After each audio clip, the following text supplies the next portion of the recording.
بۆیە میوانداری بەڕێز ڕێژین سدیقمان کردو بە ڕێزیان بەڕێوە بەری بەرهەمهێنان و بەسەندکردنی بنەتۆن. کاک ڕێژین بەخێر بێتەوەم کاتت باش. ئێستا وەرزی چاندنە، بەڵام کە جوتیارێکە بینی بێهیوا ئەیبینیت، ناومێدیەکە بینی لە دەم و چاویار بەداخەوە کە ئاوایە، چونکە بێهیوان لەوەی کاڵێ ئەگەر بێت و من بچم گەنمیش بچێنم ئەمساڵ وەوتا تا ئێستا هەر پارم وەرنەگرتووە، چۆن بتوانێت چۆن هێزی هەبێت ئەمە بکە. قسەی ئێوە چییە؟ پلانی ئێوە چییە بۆی کە مژدە بەخش بێ بۆیان؟ پێشەکی سپاس طبعا بەداخەوە ساڵانە ئەمە ئەو مشکلە دووبارە دەبتەوە لەگەڵ حکوومەتی عراقی فیدرال، وەزارەتی بازرگانی حکوومەتی عراقی فیدرال.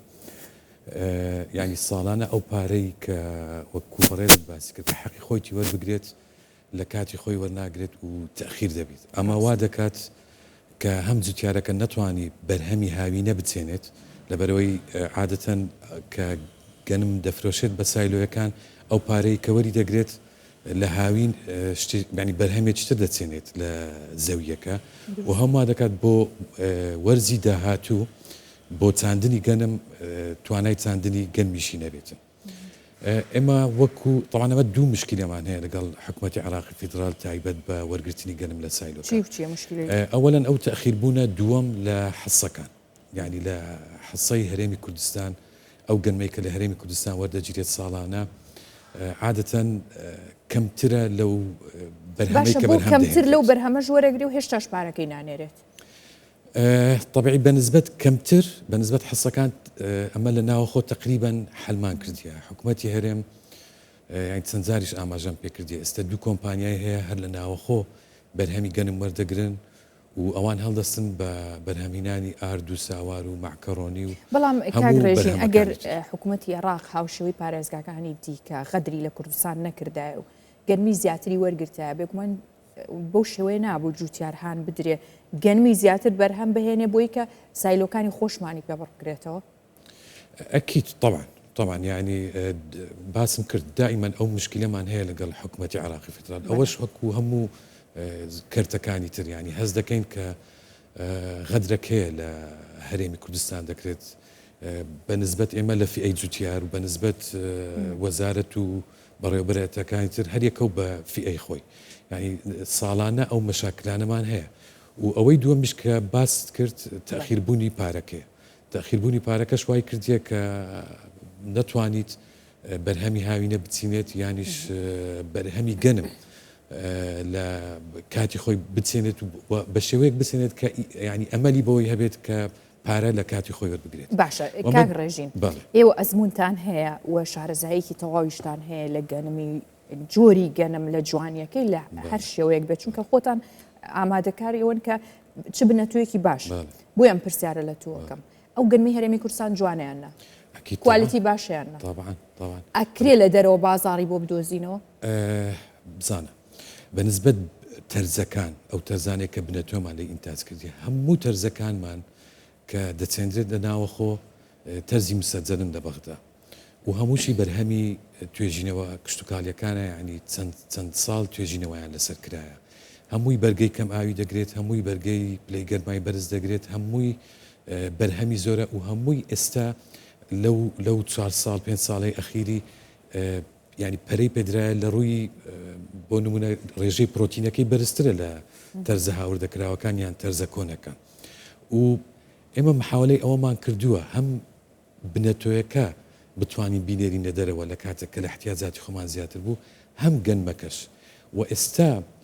ئەو کۆمپانیایانەی کە باسم کرد کە بەرهەمی گەنم وەردەگرنەوە و ئارد و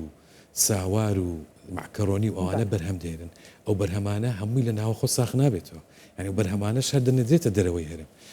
ینی ئەو هیچ فەرقی نییە لەگەڵەوەی کە بە گەنمەکە پێش معالەجەکردن بینێریە. کاتێ سەبا مژدەیەکی خۆش بین بە جوتیاران هەر گەنمەیە کە بەرهەم بێنن بەغدا وەری بگرێت یان کۆمپانیەکان وەری بگرێت ناتوانن لە دەستی ینی نایڵن کە لە دەستی جوتیار بمێنێتەوە و خەسار بێت 100% ئەوە نەک بەس ئەو ساڵ لە 2022ەوە ئەم پرۆگرامە چیتە بواری جێبەجێکردن ئێستا مشکلەی مانەوەی گەنممان نمایە لە دەستی جوتیار یان ئەوەتە لە حسا بەڵام کێشەی نرخیشیان هەیە هەندێکیان چونکە زۆر جارەڵێ کۆمپانیەکان بە نرخێکی کەمتر وەرگرن. بەڵێ زۆر باسی ئەوە دەکرێت زۆر باسی ئەو نرخە دەکرێت بەڵام یەکشت هەیە حکوومەتی عراقی طبعا ئەگەر يعني باسی هەندێک تەفاسیلی ورد بکەین کولفەی ئینتاجی تەنێک گەنم تقريبا 200,000 حتى 230,000 دینارە حکوومەتی عراقی بە 850,000 وەری دەگرێتەوە سێ لە سەدی پارەکە دەبڕێت يعني تقريبا 820,000 825,000 شتێکی وا دەمێنێتەوە لە بۆ یەک تەنێک و تەخیریش دەبێت هەروەک باسمان کرد ئەو کۆمپانیایانە ڕاستە احتیمالە بە 600,000 یان بە 650,000 وەری بگرن بەڵام یەکسەر پارەکە دەدەن بە جوتیارەکە و دوایی ئەگەر نرخی وەرگرتنەوەکە زیاد بکەن ئەو بەرهەمانەی کە بەرهەمی دەینن نرخی وانی زیاد دەبێت یعنی من ناتوانین بڵێن کۆمپانیا تۆ نرخ زیاد بکە و خواردن و ینی ئارد و سەمون و ئەو شتانە لەسەر 5 میلیۆن 6 میلیۆن کەس گران بکرێتن چکەوە هەر دەبێتەوە بەرهەم ئەو کە کولفەی ئینتاجی ئاردەکەی زیادبەتە ناتوانێت کە کولفەی ئەو دەتوانێت ڕاستە ئەو دەتوانێت بەڵام کولفەی ئینتاجی ئاردەکە بەرز دەبێت ئەگەر دەوڵەت بێ بتوانێت و ئەرکە طبعا ئەکید باشە ئێوە چیان بۆکەن بووی ساڵێکی دیکە لە کاتی خۆی گەنمەکان لێوەرگیرێ و ئەو بڕەگەن مێشکە وەرەگیرە لە جوتیاران زیاد بکرێت ئەگەری هەیە زیاد بکرێ یاخود ناچونکە چاوەڕێوەکرا ئەم ساڵ وشکە ساڵی بێ و کەم وەرگیرێ و وا بڕیار بوو بەڵام ئەوتە سپاس بخواکە وشکە ساڵی نەبوو بارانێک باریوە چاوەڕێیەکرێکە شوهاش باشتر بێت کەواتە ئەگەری هەیە کە ئێمە گەنمی زیاتر بەرهەم بێنین ئایا پێت وایە هەر هەمان بڕوەرەگرێ بەغدا؟ طبعی ساڵانە ینی چەند ئیجتیماعات دەکرێت لە بینی وەزارەتی کشتتوکاڵی حکوومەتی هەرێم و حکوومەتی عراقی فدرال و بەڕێوەبەراتی گشتی پلاندانان مختصە بۆ بوارە ئەوان خطەی خۆیان دەنێرن بۆ ئەم ساڵیش خطەیان نردی ئەوەی من ئاگام لێبێ خطەی ئەو ساڵ 3 میلیۆن و 100,000 دۆنمە بە حدودی ملیۆنێکیان تۆزە کەمتر ئاویە ئەوەی تریان دێمیە و پاش سەری ساڵ دەست دەکەم بە وەرگرتنی ناوی جوتیارەکان و نردنیان بۆ وەزارەتی کشتتوکاڵی حکوومەتی عراقی فدرال لە ئەوەی قرار لەسەر خطەکە بدرێتن و ئیشاءالله تەمەنا دەکەین کە حسەی هەرێمی کوردستان زیاتر بێت خاصەتەن ئەو ساڵ ینی لە وەسەط و جنوبی عێراق خۆ دەزانی ڕێژەی ئاوی دیت لەو فرات زۆر کەم بووە و عادەتەن ئەو بارانانەی کە لە هەرێمی کوردستان دەبارێت هەرێمی کوردستان و مووسڵ و کەرکووک و ئەو منطقانەی کە حدودیان لەگەر هەرێمی کوردستانە زیاترە وەک لە ڕێژەی بارانی وەسەط و جنوب فتەمەنا دەکەین هەموو گەنمەکە وەربگیرێت ینی خۆشیان دەتوانن ئیسیفادە لەو گەنمە بکەن نەکتەنها بۆ هەرێمی بەسێکیت بەتایبەت کاتێکە بە پرۆسێکی باشتر بەڕێواچێ و پلانەکان دیارە کاک ڕێژین ستێک بەڕێوەبەری بەرهەمهێنان و بەسەندکردنی بنەتۆ لەگەڵمان بووی سپاس بۆ ئێوە سپاس بەخێر بێت.